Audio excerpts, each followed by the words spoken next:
When a snake bites you, what do? Do you start asking, what's the color of the snake? Whether who caused it is not important. When you do that, you die because the venom is spreading in your body. Rather than you saying all of that, focus on getting the venom off your system. Hello guys, welcome back. I'm so happy to be here. I just went MIA for a little bit. A few weeks back, I have been struggling. It was very bad because I got to this point where I could almost say I was depressed. I've had anxiety for as long as I know. And it's real, guys. Anxiety is real. I don't even know how I managed all of this.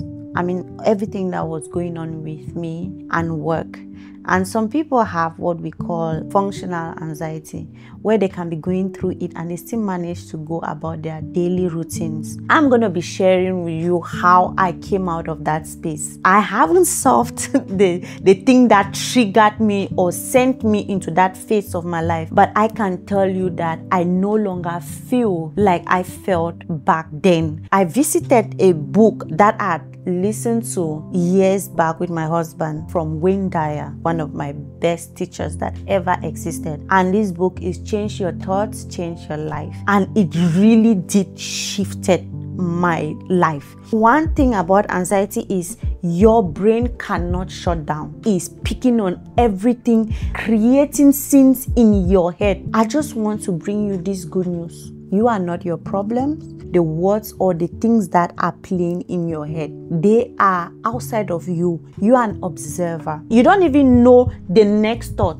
that will come to your mind. Do you know? Just pause now. Tell me, what's the next thing that will come to your mind? You don't know. Means these are things that you are just picking on frequencies.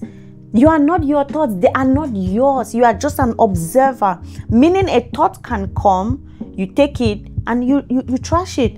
But the thing is, we take it, we play out the scenario, we hold it, we make all sort of things with it. When Dyer gave this analogy, when a snake bites you, it's not the bite that kills you, it's the venom that keeps spreading in your body that kills you. When a snake bites you, what do? Do you start asking, what's the color of the snake? What kind of snake? Who caused the snake to bite me? Whether the snake was what kind of snake, whether who caused it, is not important. When you do that, you die because the venom is spreading in your body. Rather than you saying all of that, focus on getting the venom off your system. And that's the same thing with situations we find ourselves in. Instead of us changing our thoughts or getting to be like, okay, so how did I find myself here? Is this something that I can get out? If I cannot do something about it, what is the situation teaching me? We hold the negative thought, we make the situation even darker than it is. It may be in the form of bitterness, anger, unforgiveness. I made a wrong decision and now my business is failing. My husband cheated on me and now we are getting a divorce. We go on and on with it. The goal is not to worry about the snake, the cause of the bite. No, it's not important. Get the venom off your system. A lot of us are in situations that we are spiraling, losing it because we cannot fix that situation. We cannot run out of it. We cannot leave it. It feels like we are stuck with it. When I feel like I'm not fixing, it's like I'm losing control. And knowing what I know now, I know I cannot blame anybody. I tried blaming my husband. We've had little issues here and there because I feel like, oh, you are part of why we are in this place or I'm in this place. It's not about trying to blame someone, trying to blame yourself, trying to feel like you always have to figure it out, fix everything, things must go a certain way. And even if you are the cause, even if someone caused it, this is the situation, this is real and it is happening. Okay, so what? Worrying about it, spiraling about it, blaming someone, blaming yourself, beating yourself about it. How does it help it? It doesn't. If you can do something about it, fine. Because I'm not sitting here and promoting complacency. I'm not sitting here and saying that you should go sit in your poop. No. One way to unstuck yourself is to accept that you are not always going to be in control. The real joy comes from accepting.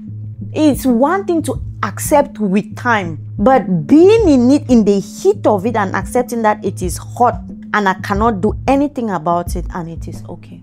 My problem was just to accept that, okay, maybe I didn't do what I was supposed to do, but it's fine. I'll forgive myself. Maybe someone caused it. I'll forgive the person and just accept that this is where I am. You know, I read a beautiful quote that says, where you are is perfect. Where you came from was perfect. And where you are going to is also perfect. You are part of divinity. Life is happening on its own. It's happening. You came and met it. Zita, I came into life. I cannot think that I'll have everything in place the way I want, as if I am in control of life. Life is lifing. And I feel like part of it is because our ego always wants to come and play. To be like, oh, I'm the one doing this.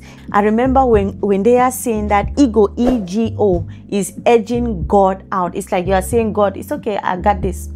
You know. And I'm like, acha, as they call me at work, it's okay, girl.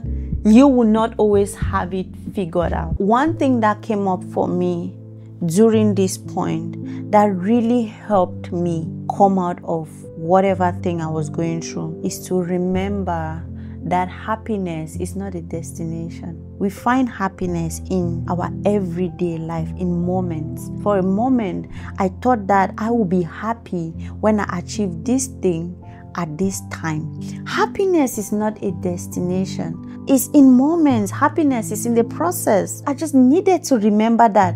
And I'm like, why am I missing out of my today because I'm worrying about a moment that I look forward to? Why am I cheating myself of now? Imagine weeks of just being in pain, in suffering, and all of that because I thought that I needed to be somewhere doing something that wasn't happening at the time that I had placed. I know people who are so sad that they haven't gotten married, going through so much depression because they have not had kids. I know people who are going through panic attack every day because they feel like they have not gotten their dream jobs. But I just want to remind you that where you are is perfect. You are right where you are supposed to be. Everything falls in time, and it's not when you arrive. There is no arrival for happiness. Happiness is in this process. As we try for happiness, as we walk in our day-to-day life, in our little wins, that's where happiness is. Imagine me thinking that I'll be the most happiest on my wedding day. That was almost 10 years ago. So what happens after? It's not a destination. Imagine if at some point I was so worried about getting a job. I've already gotten a job until I'm 1 year into it. So when you suddenly forget about everything and you're looking forward to a particular day, a particular time, even that time will pass. What is real, the realest of everything is now, is this moment. And I had to remind myself that Zita, you are cheating yourself of today because you are looking forward of it tomorrow that is not certain. One of the most important things that came up for me is let go and let God. God cannot speak to us. God cannot even direct us when we are not still. He says, be still and know that I am God. You will not even know Him if you are not still. You cannot hear God inside doubt. You cannot hear God when you are in all of these things, when you've hugged your problems, when you're holding it very tight and not letting go.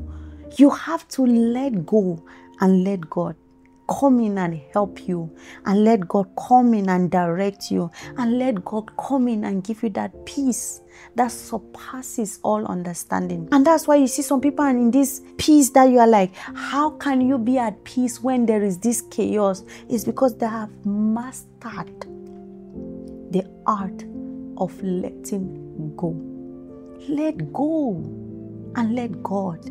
And to some of us, we call ourselves fixers. We call ourselves controllers, Mami Jera, all of these things, because we are used to. You have mastered the art of fixing, giving, being there, of helping, controlling situations, fixing people, fixing yourself, fixing everything.